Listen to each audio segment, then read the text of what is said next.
আজ পঞ্চমী পঞ্চমীর দিনেই আমরা রামপুরহাটে ঠাকুর দেখতে বেরিয়ে পড়েছিলাম। প্রথমেই চলে এসেছিলাম আমরা রামপুরহাট নবীন ক্লাবে ঠাকুর।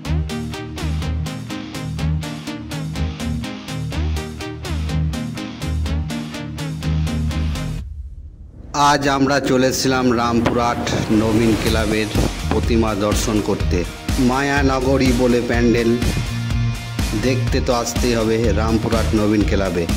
তাই আমরাও বেরিয়ে পড়লাম রামপুরহাটে ঠাকুর দেখার জন্য। প্লিজ ভিডিও ভালো লেগে থাকলে লাইক শেয়ার অবশ্যই করে দিও। এরকম নতুন নতুন ভিডিও পেতে এই চ্যানেলে প্রত্যেক দিন একটা করে ভিডিও আপলোড করা হবে। তাহলে চলো শুরু করা যাক। আজ প্রথম প্যান্ডেল রামপুরহাট নবীন ক্লাবের, তাই আমরা বেরিয়ে পড়েছিলাম। পঞ্চমী থেকেই এইখানে প্রচণ্ড ভিড় হয়ে যায়, তার জন্যই আমরা বেরিয়ে দেখতে চলে এসেছিলাম। প্যান্ডেল খুব অসাধারণ করেছে, মায়ানগরী প্যান্ডেল, দেখতে ভালো লাগছে খুব। আশা করি তোমাদেরকেও ভালো লাগবে। প্রতিমাও খুব সুন্দর, সবাই এখন থেকেই দেখতে চলে এসছে।